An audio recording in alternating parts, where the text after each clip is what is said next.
There were three of them, small, soft-skinned creatures no taller than an average plasma rifle. Hair tousled, knees dirt-scraped, noses peeling from sun. Their prison was not unpleasant by galactic standards. Padded corners, ambient lighting, nutrient mist. And yet, something about the way they sat, unbothered, wholly unafraid, unnerved the guards. One child, a dark-haired girl with a missing tooth and a fistful of gravel, had claimed a corner and declared it her outpost. She stared at the wall for hours, whispering to it, as though awaiting coordinates.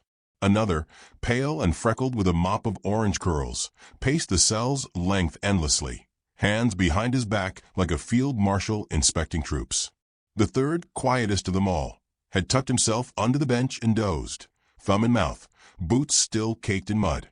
High Commander Velith of the Seabass Dominion observed from the surveillance gallery above, arms crossed behind his spiked mantle. Children, he scoffed. What a sentimental species. They squeal when you torch a village, but send their softlings into vacuum with stuffed rodents and hope. Curious creatures. Subcommander Grixt clicked uncertainly. These three were collected from the Terran fringe. Abandoned outpost. Minimal resistance. Velith narrowed his eyes. And they did not cry? No, your apexness. They did not beg? No, your cruelty. One asked for a soda. Velith leaned closer to the screen. The girl was now attempting to sell her gravel to a cleaning droid. 5 pebbles for 1 shiny chip, she whispered, squinting. You drive a hard bargain, but fine 7. The droid wheeled away in silence. She shrugged and pocketed the rocks again, murmuring, Dad says never leave a trade without profit. Grix shivered. They speak of fathers often, repeatedly, as if invoking some greater weapon. One of the children, Freckle Boy, approached the shimmering energy field that served as their door. He peered up at the surveillance lens with a lopsided grin. My name's Nate, he called out, cheerful. But you can call me Red. Most do. You got any toast? I like toast. My dad says carbs are for the weak, but my mom snuck me some once. Anyway, nice ship. Ugly design, but functional. Velith blinked slowly. Did it just insult our architecture? The girl joined Nate at the doorway. Yeah, your whole base smells like boiled socks. Just saying. Velith recoiled. Do they not understand they are prisoners of the Seabass Empire? The third child emerged from under the bench, rubbing his eyes. He yawned, then approached the other two and leaned against the field as if it were a porch fence. I'm hungry, he said simply. Dad'll be mad if I don't eat. He says protein keeps your blood clean before battle. All three nodded solemnly at that. Something shifted in the room. Not a breeze. There was no air in that chamber. But attention. A change in how the guards' eyes darted. The Seabass were telepathic, sensitive to tone, mood, truth. And this wasn't a bluff. I want their names, Vela snapped. Blood lineage. Parental designation. They refused to answer. Then scanned their genetic sequence. We did. The data did not return. We traced their mitochondrial lines, but what? They vanish. Each child has encryption layers within their blood structure. Military grade. There was silence. Velith turned away from the screen. Send a message to the Galactic Central Writ. Inform them that we possess leverage over humanity. Yes, Commander. Shall we send a demand? Velith grinned. His fangs clicked. No. Let them stew. Let them worry. But Earth did not stew. Earth did not reply. For 5 hours, the Seabass waited. Then 6. Then 12. And on the 13th hour, the outer sensors trembled. A single object dropped out of FTL above the prison moon, silent, heatless, invisible to most scans. Only when it was directly overhead did the Seabass registers twitch in alarm. It bore no faction markings. No signal. No threat posturing. But then another appeared. Then another. 3 ships. 3 signatures. Each one bore a name in the Terran tongue, etched into hull metal, not transmitted. Property of Dad. Not yours. You took the wrong kids. The alarms started to shriek. In the command tower, Velitha's head snapped toward the main holo display. Identify. They're not broadcasting, barked Grixt. But they're ships, Our scanners can't read them. It's like they don't exist. There's no crew count, no comms, no power signature. That's impossible. Yes, sir. Very. Red pressed his face against the energy field. Guess they're here. The girl nodded, expressionless. Told you he'd come. The boy under the bench pulled something from his boot. It looked like a small brass harmonica, but glowed with pulsing lines. He handed it to the girl. Daddy said to give you this when the sky turned purple. She nodded solemnly and tapped it twice. It chirped once, then went dark. Far above, the 3 dreadnoughts opened their hulls. Not with missiles. Not with beams. With silence. The Seabass control matrix went black. Lights flickered. AI cores crashed. All power died. And in that instant, every ship within 20 parsecs received the same signal, bouncing across relay satellites, smuggled through dark matter tunnels, carved into the galactic spectrum like a branding iron. It was a video feed. 3 men, each seated, each calm. They spoke, not in unison, but with overlapping timing, like chords of a hymn. Return our children. Return our blood. You have 30 minutes. Velith stared, mouth dry. Who are they? Grix's voice was shaking. I've seen dossiers. These are humans, but not soldiers. Then what? Fathers. And the word made the guards in the chamber step back. Because the children weren't pacing anymore. They were sitting now, cross-legged, hands on knees, meditating, waiting. Outside, Seabass defense systems tried to reboot, but each restart flickered out. One technician burst into flame. Another's mind melted into static from feedback. The ships above were not attacking, but everything around them was dying. One child, Red, began to hum. It was a soft melody, something like a lullaby, but off. Just wrong enough to itch under alien skin. What are they doing? Hissed Velith. Communicating, said Grix, trembling. They've been syncing with the enemy vessels. They're the signal routers. They're children. The girl opened one eye. Nah, we're bait. Silence. Pure silence. And then the outer shell of Seabass Fortress 9 began to shed, piece by piece, like armor unfastened. Screws reversed. Plating lifted into the void as though unzipped. The ship was being dismantled from the outside in. No weapons, no fire. Just disassembled by invisible fingers. Down in the holding cell, the energy field dropped. Red cracked his knuckles. Guess nap time's over. The quiet boy stood and slung his harmonica back in his boot. The girl looked up into the lens, directly at Velith. My dad says people like you don't listen till the lights go out. The cell doors slid open, not from any command center. They opened because the children wanted them to. And somewhere above a dying moon, 3 dreadnoughts watched in silence. No transmissions. No visible crew. Just 3 names written in Terran steel, and a galaxy suddenly, horribly aware of its mistake. There was a silence that stretched across void and protocol. It wasn't the silence of peace. It was that haunting quiet before a wolf drops from the ridge.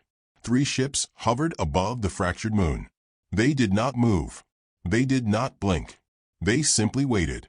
Inside the Seabass War Council chamber, red lights pulsed like arterial blood. Holographic command trees flickered. Velith barked orders to rebuild systems, restore GravNet, purge human interference. But his voice was already thinner, smaller. Across the galaxy, the identities of the 3 Terran vessels had begun to circulate. No flags. No allegiance. Just 3 words attached to each by terrified whispers. The fathers came. On board the first ship, a vessel of impossible sleekness and design that didn't belong to any known human registry. General Elias Grant poured a stream of tea into a cracked ceramic mug. He did not sip. He simply watched the stars drift past his viewport, hands folded, breathing steady. He wore a worn wool coat, an Earth relic. His eyes, pale gray and glass-like, carried the stillness of oceans that had long since drowned their storms. I gave them time, he said softly to the room, though no one else was present. He reached for a switch and flipped the comms open. This is Grant, he said evenly. I assume you're both awake. On screen, 2 faces appeared. One was grizzled, hard-jawed, and wore a dusty tan duster with a patch over one eye. His accent bled, "Old Texas." "Been awake since your boy triggered the failsafe," said General Mason Brick Halford, voice like worn gravel. "They treatin' our kids well, or we gonna have to start collectin' limbs?" The other face was colder, clean-shaven, barely a twitch in the cheek, like a statue sculpted by someone with a vendetta against emotion. General Cassiel Rowe's black collar was button-high, and the neural implants on his temple pulsed like tiny stars. "They ran genetic tags on the children," Rowe said simply, "and didn't recognize the encryption. That tells me two things. One, their tech isn't as advanced as they think, and two, they're about to understand what that cost." Grant finally sipped his tea. "They haven't sent a message." "Don't need to," Brick said. "That silence? That's arrogance. They still think they're the ones in control." Rowe's screen flickered as he pulled data streams into view with his neural uplink. Intercepted a council feed. Seabass High Command mocked Terran biology. Called children larval vulnerabilities. Brick chuckled darkly. "Oh, bless their hearts. Do we assume they don't know who the kids belong to?" Grant asked. "Not just ignorance," Rowe said. "This was intentional. I believe the Empire targeted Earth families they thought were unprotected. Small settlements. Fringes. We left those trails open on purpose." Grant nodded slowly. "So the trap worked." "I never liked biting kids," Brick muttered. "You let your son carry a demolition capsule in his sock," Grant said. "And he didn't use it," Brick replied. "That's growth." There was a silence, but it wasn't empty. It was thick with knowing. Because the three men hadn't been generals in decades, not formally.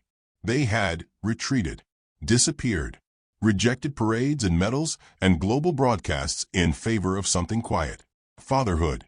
Each one had buried too many brothers in soil not their own.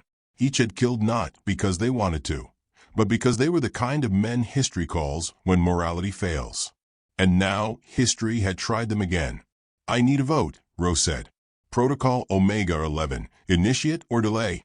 "I'm still hoping they hand him back politely," Brick said, spinning a silver coin between calloused fingers. Grant set his mug down. "They won't." "Then I say we start cleaning house." "I second," Rowe said. There was no vote taken, just 3 nods. And the countdown began. Inside Seabass Fortress 9, panic had taken root, quietly at first. Officers whispered. A junior technician sobbed into her glove. Commanders issued contradicting orders. The ships above hadn't moved in hours, and that was worse than any bombardment. Because the unknown breeds horror faster than fire. The children, meanwhile, had left their cell. They walked calmly through hallways now stripped of power, their small steps echoing like drumbeats. Droids no longer moved. Doors opened of their own accord. Somewhere, a general's harmonica beeped twice from a ventilation shaft, and several alien systems died in synchrony. A lieutenant made the mistake of grabbing the girl's arm. She looked up at him with calm, curious eyes. "My dad says if someone touches me, he won't bury the bodies. Just scatter, M." The Seabass's arm twitched and fell off at the elbow. Not by blade, not by force. It simply ceased to exist. The girl picked up her gravel and moved on. Far above, the 3 generals watched a holographic 4D schematic of the moon fortress rotate slowly between them. Weak points glowed like ember veins. The defenses were solid, but only if you fought fair. And humans didn't. Brick leaned forward. "I say we do it the quiet way. No explosions. Just vanish bits of M." "I say we let them speak first," Grant said. "The galaxy's watching. Make them declare who they are before we remind them who we are." "I've already written their declaration," Rowe murmured. His screen flickered, and then it was no longer a map. It was a message, projected across every interstellar broadcast channel. A simple sentence, translated into 302 dialects, beamed into every capital, market square, and shrine. "They took our children. We gave them one chance." It was not signed, but every leader who read it knew the tone, because it wasn't just a threat. It was a promise made by fathers. Brick stood from his command chair, cracked his back, and looked out the viewport. "Funny thing about being a dad," he said. You give up the wars, the medals, all that crap, think you're finally done. Then someone messes with your kid, and you remember what you were made for. Grant nodded solemnly. We didn't want another war. But we never left it behind. Rowe finished. Below, the sea bass tried to mount a defense. Fighters deployed. EMP nets flared to life. Ships realigned into a blockade. And none of it mattered. Because Earth hadn't brought armies. Earth brought fathers. And they had come not with vengeance, but with purpose. In the last moments before the standoff broke, a sea bass signal officer received an incoming message on a channel so old it hadn't been used since the last galactic cleansing cycle. Text only. No signature. It read, "You have 8 minutes left." And then, beneath the moon's fractured core, in the quietest hallway of a dying fortress, the youngest boy, barefoot, thumbs still slightly damp, looked up at the emergency lights and whispered, more to himself than anyone, "Daddy's almost here." The sea bass sent words first. Not apologies, just posturing. A broadcast beamed directly to the 3 Terran ships, formal and fork-tongued, wrapped in bureaucratic smugness, and translated into stiff galactic syntax. In accordance with Accord 7B Delta, unauthorized parenting units must yield custodial claims to the Dominion for species risk assessment and regional compliance review. Any retaliation will be considered an act of war. Brick Halford leaned back in his chair and laughed. A real one. It echoed off steel walls. "I ain't heard something that stupid since the frogs tried to patent wind," he muttered, tipping his hat back. Grant didn't reply. He read the message once more, closed his eyes for a heartbeat, and sipped tea that had long since gone cold. Cassiel Rowe stood with both hands clasped behind his back, watching the moon rotate beneath them like prey caught under glass. "They just declared war," he said calmly. "No," Grant murmured. "They declared delusion." Inside Seabass Fortress 9, the command deck was unraveling. The children had vanished into the walls, entire surveillance sectors were dark, and 2 officers had clawed out their eyes after hearing what they described as a lullaby made of teeth. Emergency systems failed in cascading waves. Doors locked and unlocked themselves at random. Lights flickered in Morse-like pulses that spelled human code. One Seabass admiral whispered, "This is a haunting." "No," said the intelligence director, trembling. "This is them." On board his ship, Brick stood and rolled his neck until it popped. "I'm going to say it plain," he muttered, voice low. "No more talking. No more waiting. No more war council meetings where some skinny worm in robes talks circles till the blood dries." He flicked a switch. A screen came alive. A fleet schematic. Massive Seabass Armada formations. Dozens of dreadships and planetary carriers fanned out like a proud wing. "Row," Brick said. "Break the wing." Cassiel didn't speak. He only nodded once. Above Seabass's 3rd defense line, nothing moved. Then, in under a second, 9 capital ships vanished from the star map. Not destroyed. Not vaporized. Simply gone. Their signatures erased. Matter displaced with the grace of scalpel cuts. In the Seabass command deck, no one breathed. Brick whistled low. "Clean work." "I used their own jump drives against them," Rowe replied. "Reversed destination logic. They're scattered across the atmosphere of 7 gas giants. Alive. Briefly." Grant glanced down at his wristwatch. "They've had more than 8 minutes." "I'll handle the southern flank," Brick said. "No booms. Just gone." In the next 10 seconds, 18 ships stopped responding. Their power cores drained. AI systems rewritten mid-cycle. Hulls floated harmless in orbit like hollow bones. Entire squadrons blinked into silent stasis without a sound. The children had joined the quiet. In the fortress's lower decks, Red walked beside the girl, who now wore a captain's pin she'd taken from a fleeing Seabass officer. "What's your dad going to do first?" he asked, smiling. "Embarrass them," she said. "He says he always gives them a chance to surrender before he writes their names into failure." "You think they'll surrender? They never do." The youngest, still silent, pressed his palm to a wall. The surface rippled. A slot opened, revealing a Seabass officer curled into himself, hands over his head. "Please," he gasped in broken English. "I did not touch you." The boy blinked. Okay. He closed the panel again. Above, Grant sent one final message. A single file. No encryption. A recording. It began with a photo. 3 children at a picnic on a Terran hill, smiling with wildflowers in their hair. Then came the voiceover, soft and calm. We told you to return them. You didn't. This is not revenge. This is education. The Seabass Empire's holonet collapsed in the next instant. Every data stream fell into recursive loops. Their records began rewriting themselves with false timelines. Birth certificates were replaced by error codes. Whole military divisions were marked as deceased by systems that had never been programmed to lie. Then the sky cracked. No sound, no flash, just pressure. As if gravity had bent sideways. The Seabass's planetary defense satellite, a weapon capable of igniting moons, exploded inward, folding like origami. A black hole implosion no bigger than a seed. Aboard the Empire's last surviving dread carrier, Fleet Marshal Zuth snarled and screamed, demanding all remaining vessels return fire, power up singularity cannons, deploy anti-human dampeners. His words never reached his crew, because they were no longer aboard. His ship was empty. He stood alone on the bridge as the lights flickered and gravity faded. A child's voice played from every speaker. You shouldn't have touched what wasn't yours. Zuth screamed until the vacuum took him. Below, in the fortress's corridor, the girl stopped walking and looked up as though listening to something only she could hear. They broke the tether, she said. What's that mean? Red asked. It means we don't have to hold back anymore. On the human ships, the men remained silent. No celebration. No boasts. Just calm. I've deactivated the leash protocols, Rose said. The children can now use full autonomous link sync with us. Biometric neural thread is online. You're sure they're ready?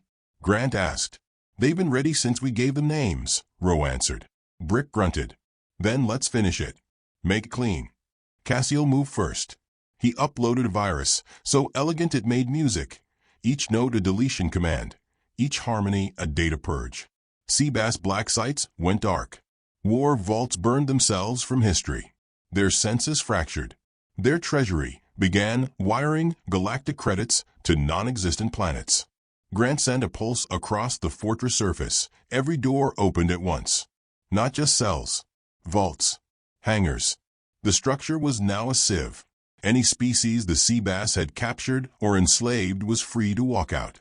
A galaxy watched from 1,000 angles as 3 men dismantled a superpower without firing a single traditional weapon. And yet, the humans were still restrained. Brick leaned forward. Want me to make it loud now? Wait, Grant said. From the edge of space, a final Seabass vessel approached. Smaller. Fast. White flag displayed, not as a file, but as a real cloth flag tied to the hull. A desperate gesture by something that finally understood. It broadcast an open signal. Audio only. We return them.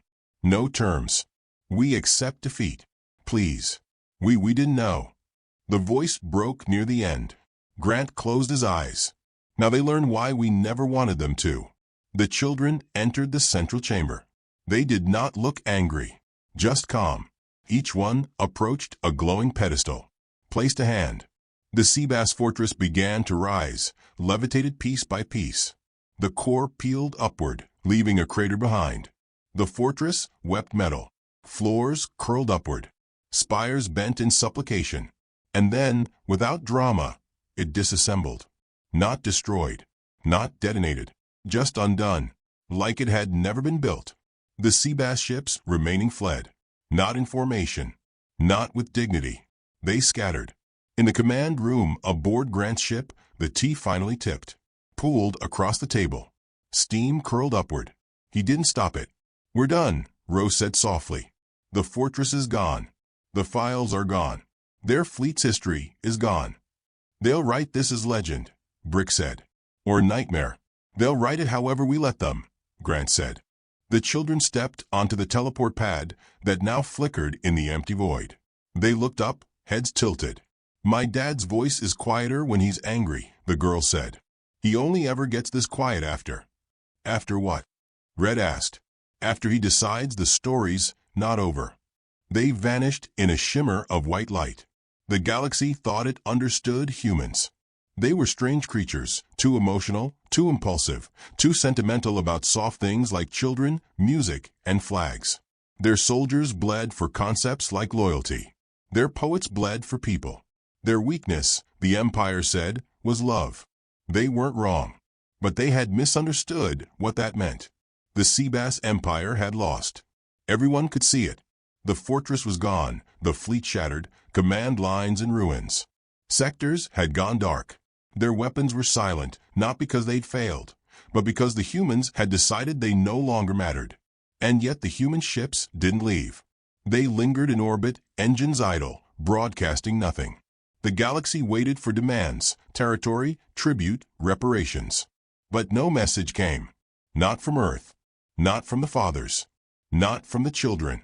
In the silence, fear grew teeth. Cassiel Rose stood barefoot on the glass panel of his command deck, hands behind his back. The space below swirled in a gravitational prism, warped from the jump scars left by fleeing ships. He was watching the Seabass's final act of desperation. A message had arrived, encrypted in 72 layers of psychic code and embedded in a living organism. The package had been shot toward the human fleet like a seed from a broken tree. It hovered now before him, a sphere of flesh and glass, pulsing with panicked desperation. It spoke. "We surrender. Unconditionally." Roe tilted his head. And the sphere stuttered. "We wish to ensure the survival of our species. And we will withdraw from contested territories. Dismantle half our military. Share technology. We ask only that you leave our young alive." Roe blinked. He did not smile. He simply said, "You're still bargaining. This isn't negotiation. This is your obituary draft." The sphere trembled. But your fathers. You must understand, preserving lineage, protection of young, ensuring survival. You kidnapped our children, Rose said. You weaponized their biology. You examined their blood like it was a blueprint for war. We didn't send our armies to rescue them. He leaned forward. His voice dropped. They sent us. The sphere dimmed. Rose stepped back. "Grant will speak to you now," he said, turning away. The chamber darkened as the feed redirected. When the signal resumed, it revealed a campfire. Not aboard any ship. Not in space. A real fire, crackling gently in a forest clearing on Earth. The man before it sat cross-legged in a wool coat, boots muddy, face lined with quiet anger. His name was General Elias Grant. The fire reflected in his eyes. "I grew tomatoes for the last 7 years," he said.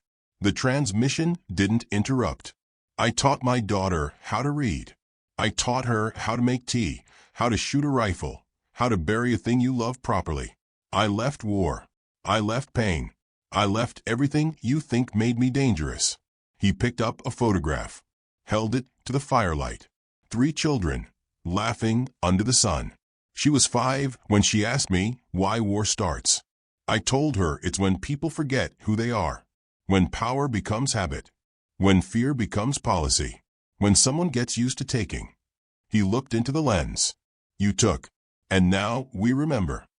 The fire cracked louder. Sparks rose into the dark. "I am not here for vengeance.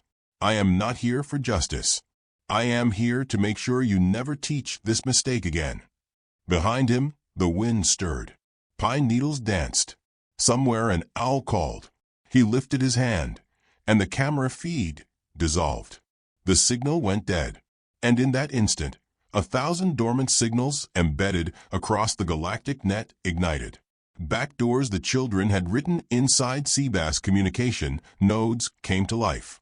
Viral code bloomed like flowers in concrete. Across Empire territory, statues fell, history erased, propaganda replaced with truth. Images of children in cages. Surgical diagrams. Mockery in Seabass courtrooms.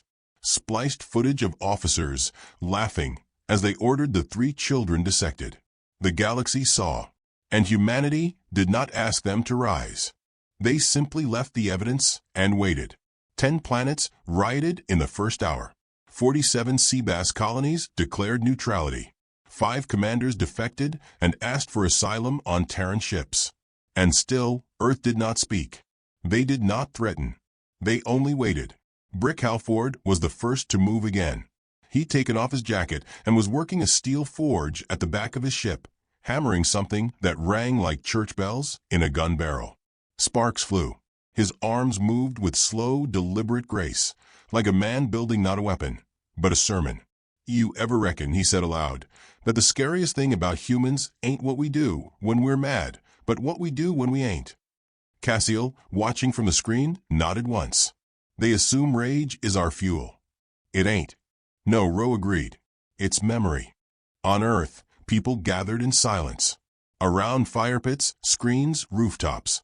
They didn't cheer. They didn't post. They watched. And then came the sound. It started on one ship, a hum. Then a rhythm. A child's song. The one the sea bass had heard in the prison. The melody that scratched at their minds. Now it echoed from every human frequency. From ancient radios, from subdermal implants, from the comms of Earth-allied stations. It filled space with something primal and haunting. The song had no lyrics, just 3 notes. But every species that heard it understood, because it wasn't about vengeance. It was about reminder that humanity had grown teeth behind its smile, that the hands that built cradles also learned to cradle triggers, that those who bake bread and tuck children in are also the ones who end wars, not with armies, but with resolve. The children returned to Earth quietly. No parades, no speeches. They stepped off the transporter in a quiet glade, where their fathers stood in stillness. The girl ran first, gravel still in her pocket. Her father knelt and caught her, wordless. Red reached Brick last. He tugged his dad's duster and grinned. "Did you win?" Brick stared at him a moment, then picked him up like a sack of grain. "We ended it." The quiet boy approached Ro. Neither spoke. The child simply handed him the harmonica. Ro took it, nodded, and turned to the stars. Above them, satellites shut down one by one. Across the sea bass sectors, a quiet began. Not from conquest, from absence. The humans didn't destroy the sea bass empire. They deleted it. Its systems no longer functioned. Its names no longer registered in central galactic lexicons. It was scrubbed from interstellar maps. Transports rerouted. Trade channels re-indexed. Planets marked unknown. The sea bass still existed, but no one would remember them. This was not extinction. This was erasure. Back on Earth, General Grant planted tomatoes again. Ro returned to his observatory, teaching orphans how to code. Brick built a ranch fence from ship metal. None of them spoke publicly. The war had never been about conquest. It had been about memory. And across the stars, when alien parents told stories to their children about what happened when Earth was tested, they lowered their voices. They chose their words carefully, because the truth was simple. The humans had come politely. They had asked nicely. They had waited. And when that failed, they reminded the galaxy what their real weapon was. Not ships, not firepower, not even their generals.